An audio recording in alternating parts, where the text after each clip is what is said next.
avec Dieu. C'est lui, seul qui écrase l'ennemi. Chantons et crions la victoire. Christ est roi. Avec Dieu, nous ferons des exploits.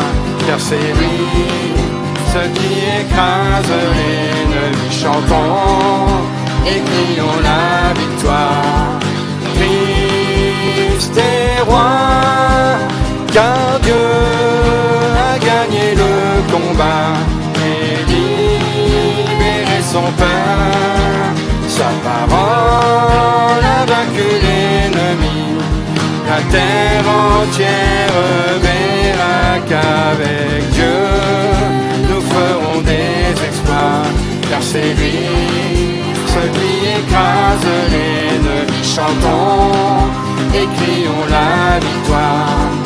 Christ est roi, car Dieu a gagné le combat et libéré son peuple.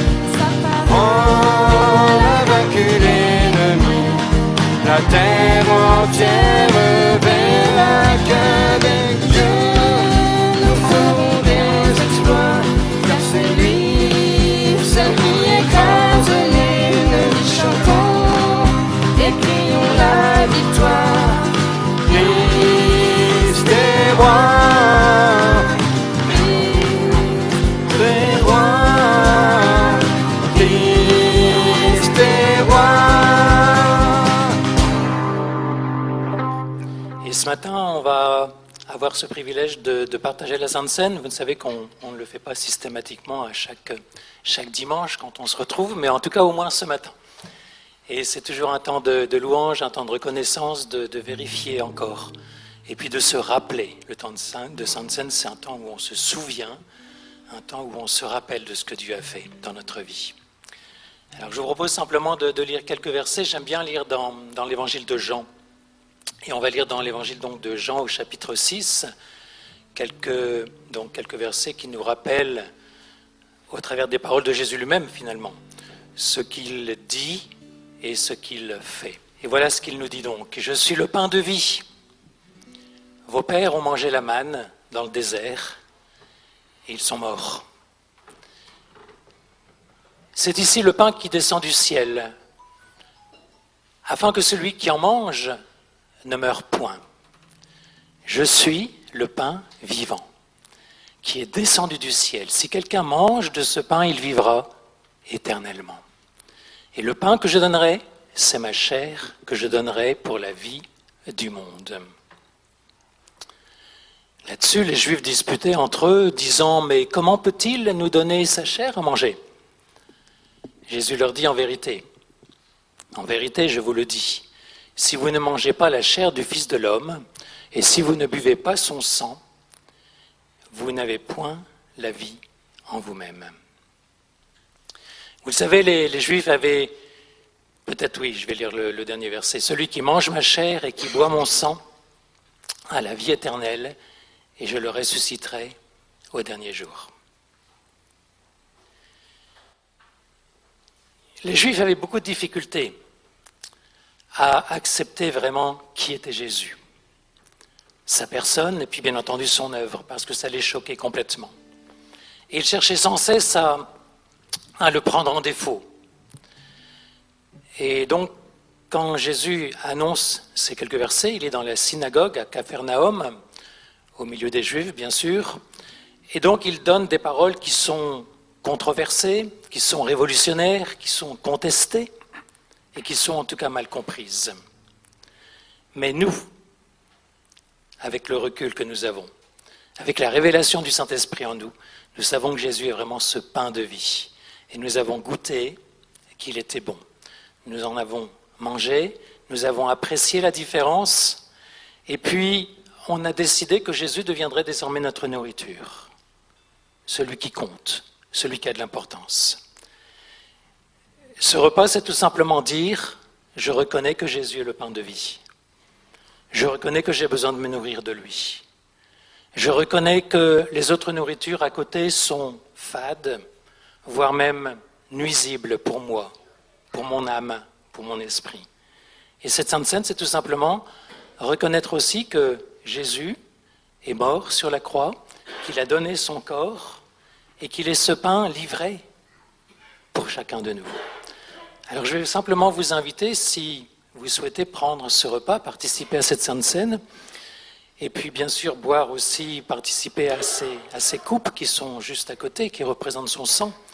Je vais simplement vous inviter donc au fur et à mesure, alors on est toujours obligé de respecter les règles sanitaires, vous le savez, donc à vous approcher peut-être par rangée, et puis ensuite à retrouver votre place en faisant le tour dans le bon sens, comme vous le savez désormais.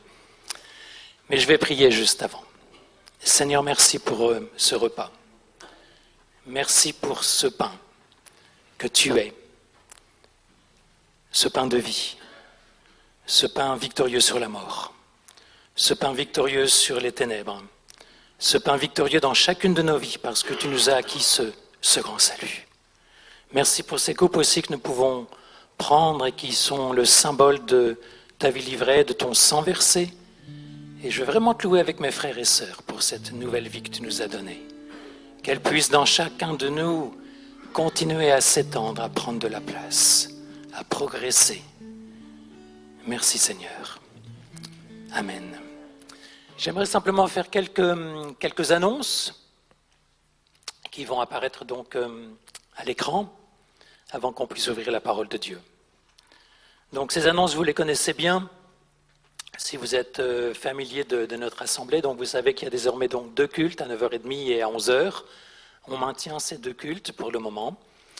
Et donc ce sont 2 cultes forcément qui sont un tout petit peu plus courts, mais qui nous permettent évidemment de faire face par rapport à toutes ces restrictions sanitaires auxquelles nous voulons, que nous voulons satisfaire bien évidemment. Mardi, nous avons la prière à 20h. Donc soyez aussi les bienvenus, nous avons un temps d'intercession pour les besoins des uns et des autres, également pour les personnes qui sont malades, nous prions pour les malades, nous nous attendons à voir des malades guéris également. Donc venez nombreux, on vous invite mardi donc à 20h ici même. Également au niveau des rencontres, il y a toujours le jeudi matin. Jeudi matin, le pasteur Yannick vous attend à partir de 10h si vous le souhaitez. Pardon ? D'accord. 10h pour un temps de prière.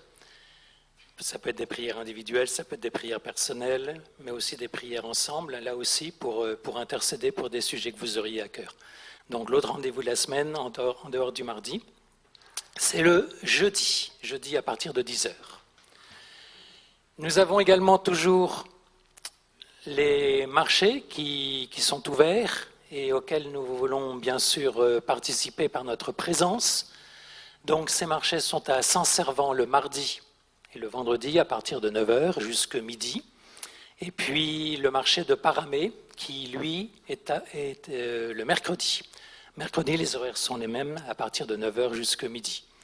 Et là vous trouverez Gilles en particulier, mais on est content parce qu'on voit qu'il y a de plus en plus de personnes qui se joignent régulièrement. Donc même si vous ne pouvez pas venir pour l'intégralité du marché, en tout cas à ces heures d'ouverture, mais venez ne serait-ce qu'un quart d'heure, une demi-heure, pour être là, pour dire bonjour, pour nous encourager. Et ces marchés, c'est vraiment, surtout en période d'été également, l'occasion de rencontrer du monde. Il y a énormément de gens sur les marchés. Et on vous invite vraiment à venir pour renforcer l'équipe qui se trouve sur place. Et vendredi donc à Saint-Servant, donc je répète, mardi, vendredi à Saint-Servant, et mercredi, le marché de Paramé. Il y a toujours l'aide alimentaire qui est possible. Alors vous pouvez à la fois amener des aliments que vous pouvez donc conduire tout au fond vers la cuisine, si vous souhaitez en déposer, des aliments avec une DLC longue, bien entendu, de préférence. Mais si vous avez besoin de certains de ces aliments, si vous avez besoin de vous servir, vous pouvez vous-même librement aller vers le fond de la cuisine, enfin vers le fond du couloir et vers la cuisine, et donc vous servir si vous en avez besoin.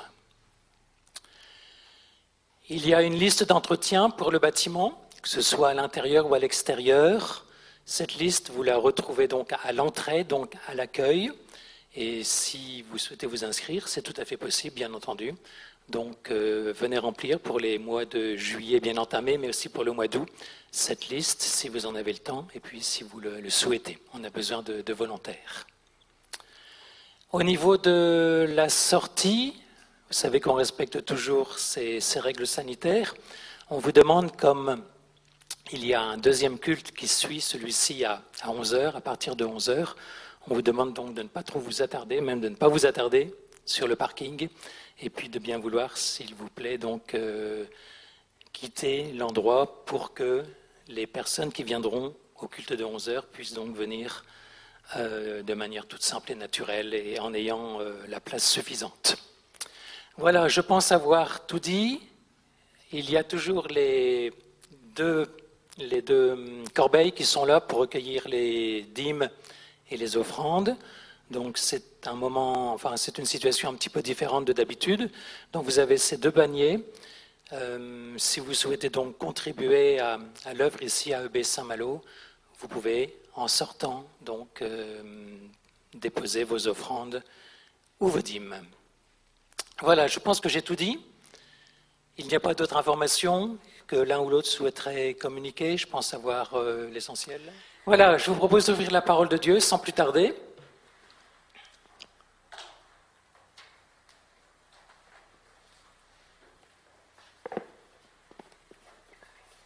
Et s'il fallait donner un titre à ce que je souhaite partager avec vous, ce serait tout simplement la nécessité d'une révélation. La nécessité d'une révélation. Mais juste avant de commencer, je voudrais simplement prier. Seigneur, merci pour ta parole. Merci parce que je crois que ce matin, elle veut, comme chaque fois que nous l'ouvrons, chaque fois que nous en parlons, je crois qu'elle veut illuminer nos cœurs. Je crois qu'elle veut nous révéler quelque chose de nouveau sur toi, sur qui tu es, sur ce que tu fais aussi dans nos vies. Et je voudrais vraiment te demander de permettre que ce matin, ta parole soit vivante, pas une parole stérile, une parole qui ne touche pas, mais au contraire une parole qui agit, qui touche les cœurs, qui touche les esprits. Et je te loue pour l'action de cette parole, au nom de Jésus. Amen. Oui, je vous disais la nécessité d'une révélation. Toute la parole de Dieu nous dit que on a besoin de révélation pour vivre, pour avancer, pour progresser avec le Seigneur. Et il me semble que quelquefois on se contente d'avoir moins que des révélations, ou bien de vivre par exemple avec nos acquis. Et en fonction de la conception de Dieu que nous avons, nous allons peut-être nous attendre à recevoir une révélation d'une manière ou d'une autre. C'est important quelquefois de se poser la question, quel genre de Dieu as-tu dans ton cœur? Est-ce que c'est juste un Dieu rédempteur, donc un Dieu qui sauve? Mais on pourrait dire que si le péché n'était pas venu dans le monde, alors Dieu n'aurait même pas besoin d'être rédempteur. Donc Dieu est infiniment plus grand que d'être simplement ce Dieu rédempteur. On pourrait dire que tu as cette conception d'un Dieu qui gouverne, d'un Dieu qui a un royaume qu'il veut établir. Mais Dieu veut plus que simplement être un souverain plus ou moins despotique. Il veut l'adoration de son peuple. Peut-être tu as l'idée aussi d'un Dieu qui est créateur. Et à ce moment-là, c'est important de comprendre que la création, ce n'est pas juste à un moment donné dans le temps, mais Dieu continue à créer chaque jour, chaque instant même. Et puis on peut voir en Dieu un Père qui nous a rachetés, qui nous a fait passer au travers du sacrifice de Jésus des ténèbres à la lumière. Et donc ce Dieu Père est un Dieu personnel, un Dieu qui veut une relation avec ses enfants. Alors vous voyez toutes ces approches de Dieu vont peut-être nous permettre de déterminer quel genre de révélation nous souhaitons vivre de la part du Seigneur. Souvent, une bonne partie de notre littérature évangélique, de notre prédication, repose sur un Dieu rédempteur, qui a pour point de départ le péché, qui a comme objectif le salut, et qui a comme moyen, bien entendu, le sacrifice de Jésus. Cette notion est essentielle, mais j'aime bien dire que ce n'est qu'un point de départ. Et si on se satisfait uniquement de cette conception de Dieu, on passe à côté de son plan essentiel. Toutes ces visions dont je vous ai parlé par rapport à la compréhension de Dieu sont justes. Mais maintenant, je dirais, elles ne font que partie d'un tout qui est beaucoup plus grand, et puis qu'on va essayer de définir ce matin. Peut-être j'aimerais vous poser une question. Est-ce que vous connaissez la différence entre une doctrine et une révélation? La différence entre une doctrine et une révélation. Oui? La doctrine vient de l'homme, la révélation de Dieu. Je pense qu'il y a une bonne partie de vérité dans ce que tu dis, effectivement. Ça me semble très juste. La doctrine, et je vais compléter un tout petit peu ce que vient de nous dire Muriel.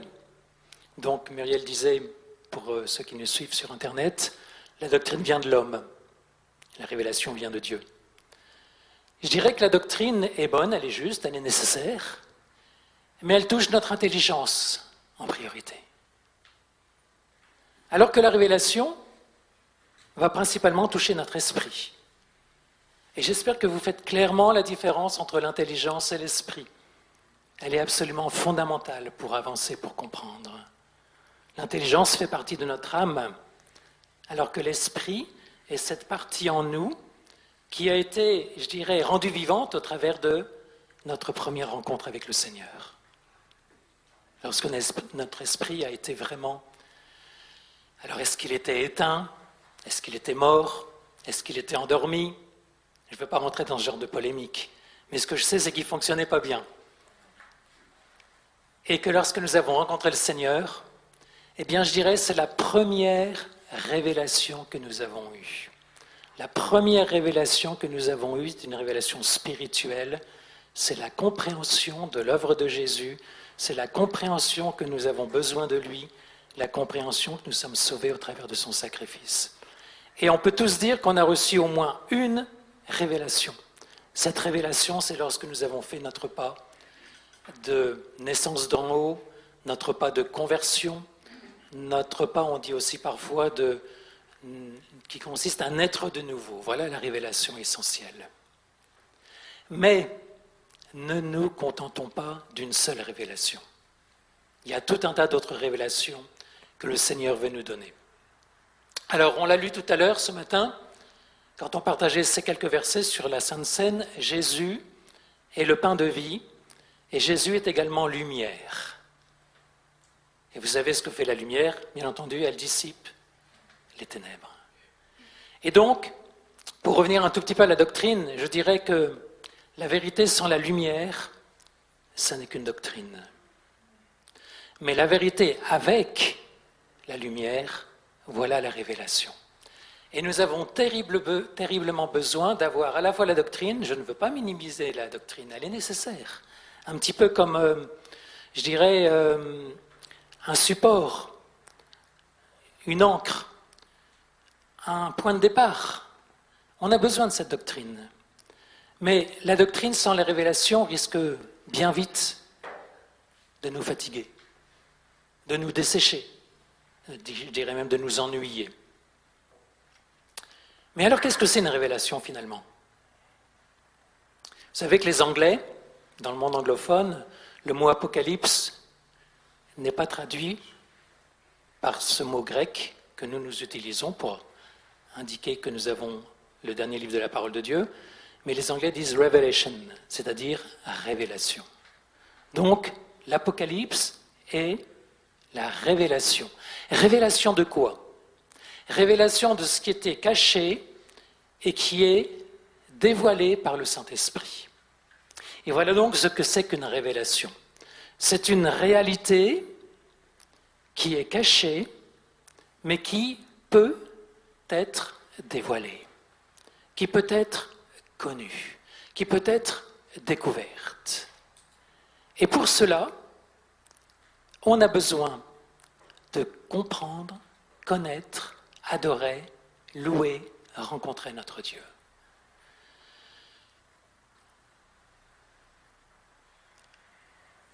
J'aime bien cet exemple de la manière dont on prenait les photos il y a 20-30 ans. On n'avait pas évidemment tous ces appareils électroniques qui fonctionnent de manière extraordinaire, mais on avait des pellicules, on avait des films, et il fallait, pour que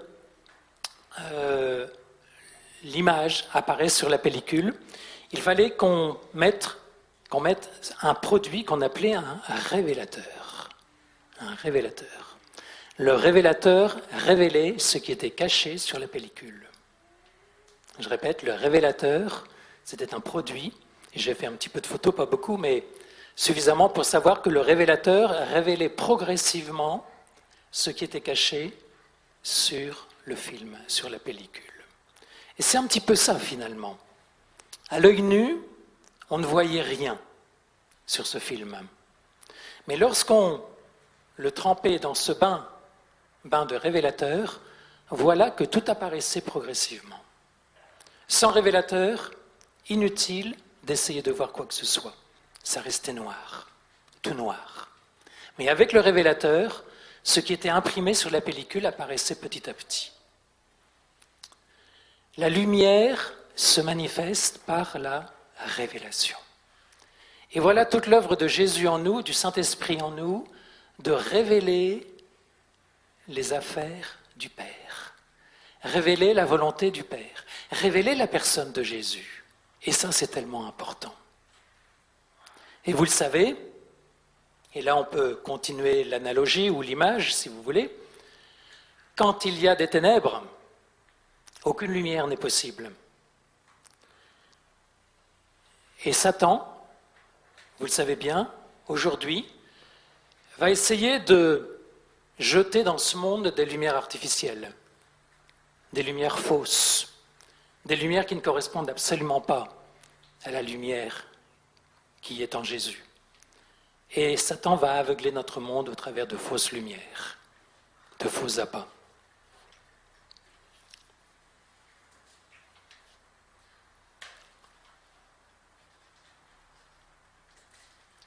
Donc on vient de voir, peut-être on pourrait lire, je vais un peu trop vite, on va lire un verset dans la parole de Dieu, ou 2-3 versets, on va lire dans Jean 1 si vous voulez avec moi, Jean 1 versets 6 à 9.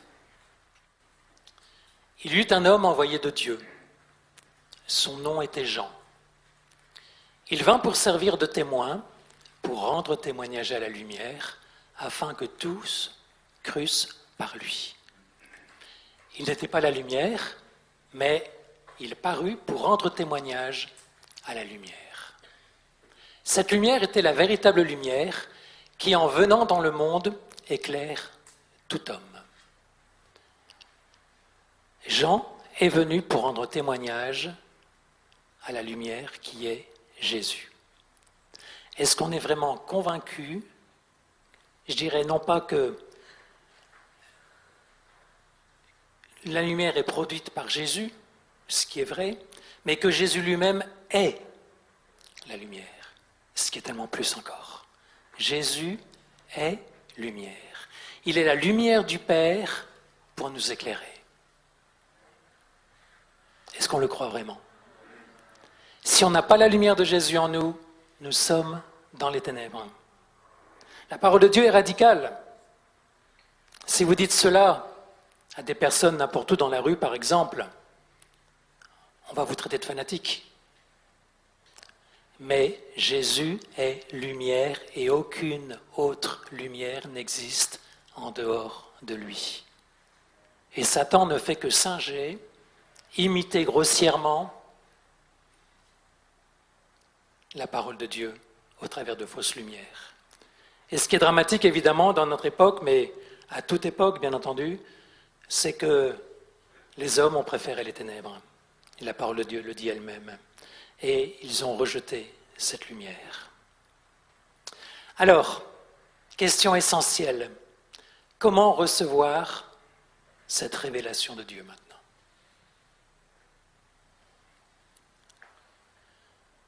Peut-être lire un autre verset maintenant, ou deux autres versets qu'on va lire dans Romains 8.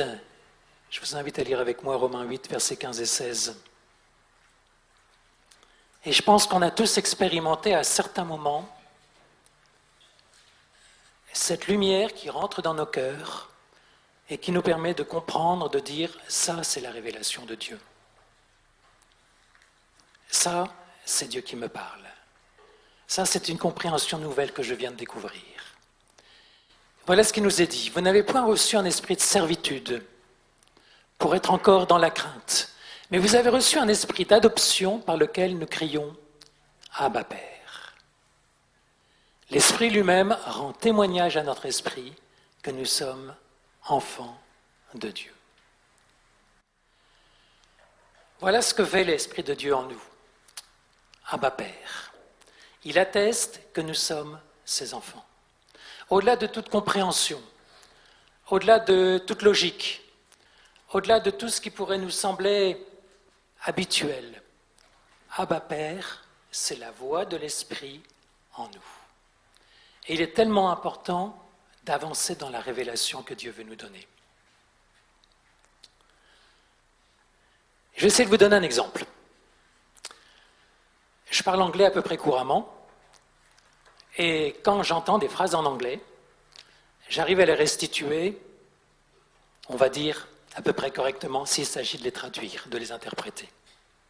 Je ne suis pas le seul, bien entendu, mais je dirais qu'il n'y a pas trop de distorsion entre la source, la phrase elle-même, et puis la restitution, bien entendu, modifiée, traduite en français.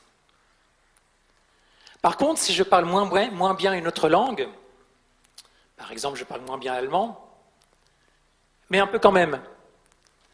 Sauf que quand je vais devoir restituer une phrase que j'aurais entendue en allemand, eh bien ma restitution sera beaucoup moins bonne, moins précise, moins claire, moins perceptible que si je parlais en anglais, ou plus exactement que si je traduisais en anglais.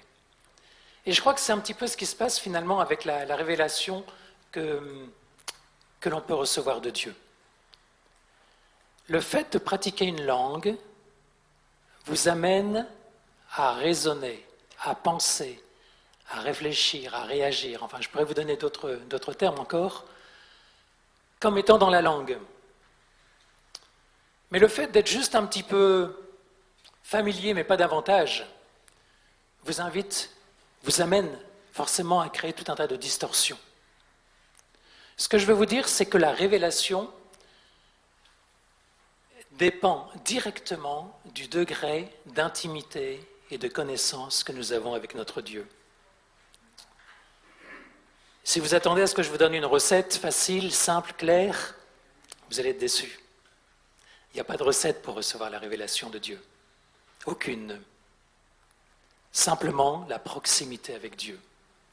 Simplement la communion avec lui. Simplement la vie de prière. Simplement la lecture de sa parole. Et puis, je dirais aussi, un désir que nous avons de recevoir ces révélations. La parole de Dieu nous dit de demander. Donc si nous voulons recevoir des révélations pour notre vie, si nous voulons être utiles pour les autres, les frères et les sœurs, en leur communiquant des paroles aussi de révélation, des paroles de connaissance, des paroles de sagesse, il ne tient qu'à nous de demander. Il ne tient qu'à nous je dirais tout simplement, de nous approcher du Seigneur. Alors il est en moi, il est en nous. Mais quand je dis m'approcher, ça veut dire réaliser que j'ai besoin de lui terriblement.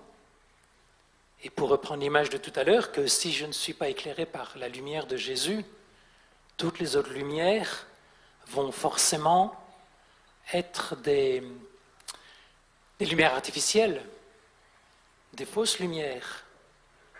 Et donc, il est essentiel, tellement essentiel de vérifier nos priorités. Être en relation avec Dieu est totalement nécessaire pour recevoir ces révélations. Ça ne veut pas dire qu'on a besoin de 30 ou 40 ans de vie chrétienne pour ça. Absolument pas. Je ne crois pas du tout. Quand j'ai rencontré le Seigneur, il y avait un jeune d'une vingtaine d'années qui était venu donc, dans une communauté où donc, j'ai rencontré le Seigneur, effectivement. Et il avait une soif de Dieu tellement grande qu'il passait des heures et des heures dans la prière. Et c'était une personne qui avait 20 ans, qui avait 3 semaines de vie avec le Seigneur et qui prophétisait. Et qui donnait des révélations de la part de Dieu. Et qui, de manière extraordinaire, édifiait toutes les personnes qui étaient autour de lui. Et ça m'a définitivement convaincu que ce ne sont pas les années qui passent, obligatoirement, qui font que l'on peut connaître et comprendre la révélation du Seigneur. Et le Seigneur, vous le savez, peut même utiliser les enfants. Les enfants n'ont pas beaucoup d'années de vie, mais le Seigneur veut les utiliser. Il veut utiliser les vieillards. En fait, il veut utiliser tout le monde. Mais il veut surtout utiliser, en particulier, ceux qui ont soif de le connaître et de vivre avec lui. Alors donc, encore une fois, pas de recette, pas de solution facile pour comprendre et connaître et être au bénéfice de la révélation de Dieu. On va lire encore dans Romains 8, versets 15 et 16. Romains 8, versets 15 et 16.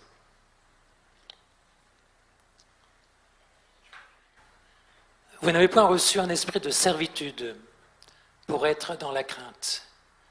Vous avez reçu un esprit d'adoption par lequel nous crions « Abba Père ».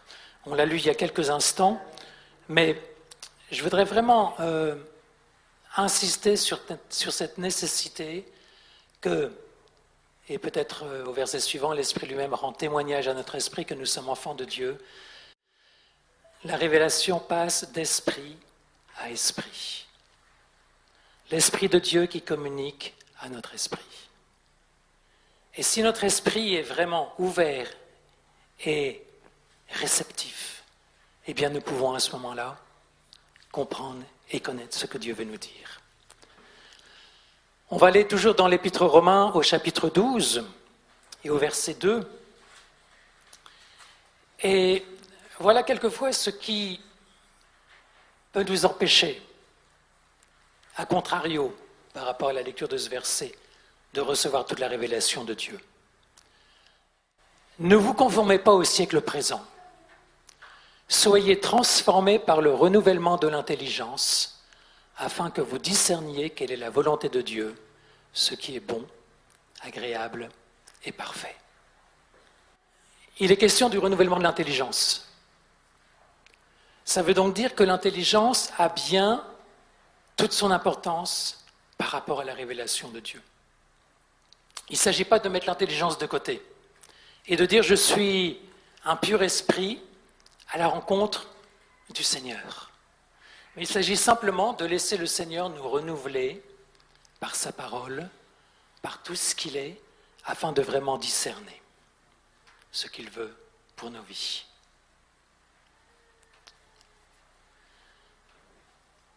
J'arrive à la fin de ce que je voulais vous transmettre ce matin. Je voudrais juste revenir à cet exemple, vous vous rappelez, quand je vous parlais de la photo, les photos qu'on faisait il y a 20 ans, 30 ans, 40 ans peut-être. Je vous ai parlé d'un révélateur. Mais vous savez que pour que les photos soient durablement imprimées sur la pellicule, il y avait également un autre produit que l'on mettait. Est-ce que vous en rappelez de ce produit, ceux qui ont fait de la photo? Un fixateur, ceux qui sont vieux comme moi.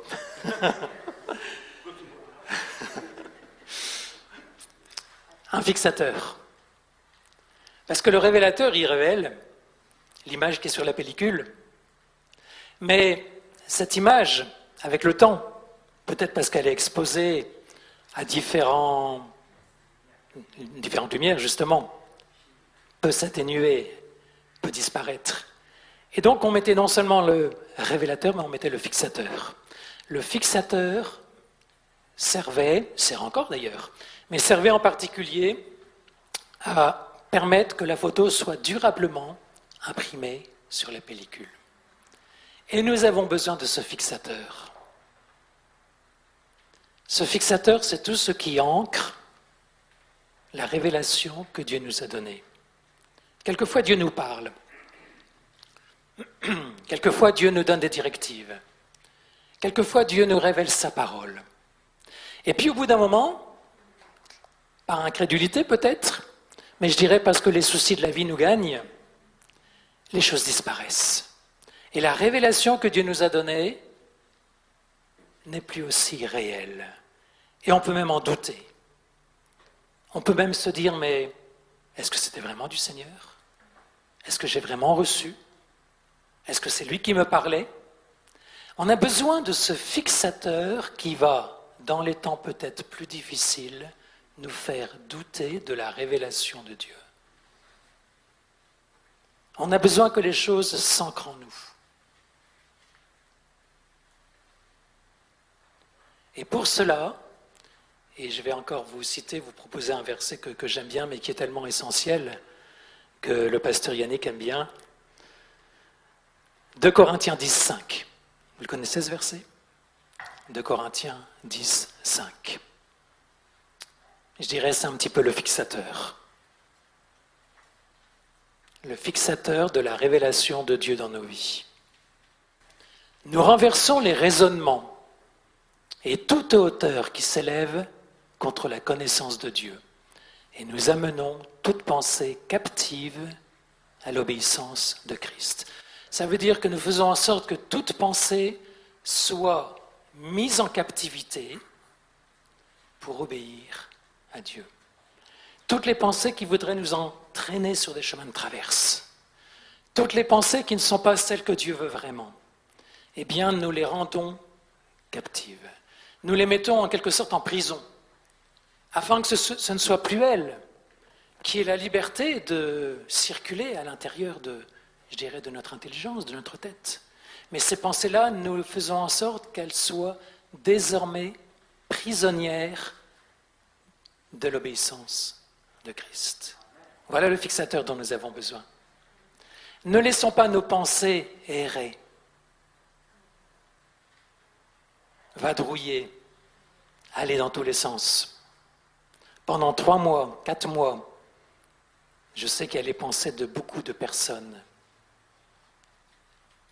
qui sont allés se promener un petit peu à droite à gauche et qui du coup ne pouvaient plus recevoir la révélation de Dieu et qui du coup sont allés voir d'autres lumières qui n'étaient pas celles du Seigneur. Centrons-nous vraiment sur l'essentiel. Il faut que nos pensées soient amenées entièrement captives à l'obéissance de Dieu. Et c'est comme ça que la révélation pourra à la fois venir en nous, s'ancrer et demeurer en nous, et ne pas disparaître au gré des circonstances, au gré des événements malheureux, au gré des tempêtes peut-être, parce que ce que nous savons, eh bien, nous le savons de manière définitive. Je connaissais un pasteur qui disait « Je sais que je sais que je sais que je sais que je sais ». Ça, je dirais, c'est ce qu'on peut dire lorsque nous avons la révélation de Dieu et nous nous y fixons. Et nous ne doutons pas. Oui, nous allons douter à certains moments par rapport à des circonstances, par rapport à des interrogations qu'il est normal d'avoir. Mais sur l'essentiel, sur Dieu, nous ne douterons pas. Parce que nous avons reçu cette révélation. Nous avons cette compréhension de qui il est et de ce qu'il fait. Voilà, je voudrais vous laisser avec ces quelques pensées. Peut-être juste en conclusion, vous donner des révélations que je pense Jésus a reçues de son Père. Je crois que Jésus a reçu 4 révélations de son Père. Alors si vous venez me voir tout à l'heure en me disant qu'il y en avait 3 ou 5, je ne vous en voudrais pas. Mais j'en vois en tout cas 4. Quelles sont 4 révélations que Jésus a reçues de son Père? La première, je pense, c'est faire le bien, guérir les malades, délivrer les opprimés. Vous connaissez tous ce verset qu'on aime bien, ou ces versets dans Ésaïe 61. Donc faire le bien, guérir les malades, délivrer les opprimés.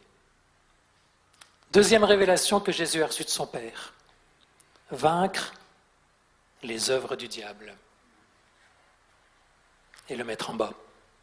Et ça a commencé, vous le savez bien, dès qu'il a commencé son ministère, quand il était dans le désert. Mais ça s'est poursuivi, bien entendu. Troisième révélation que Jésus a reçue, établir les principes du royaume de Dieu, la mentalité du royaume de Dieu. Et ça, c'est terriblement important. Et puis, je mets en 4, c'est essentiel, mais ça n'est pas forcément la présence, la réalité de la présence de Jésus uniquement sur cette terre.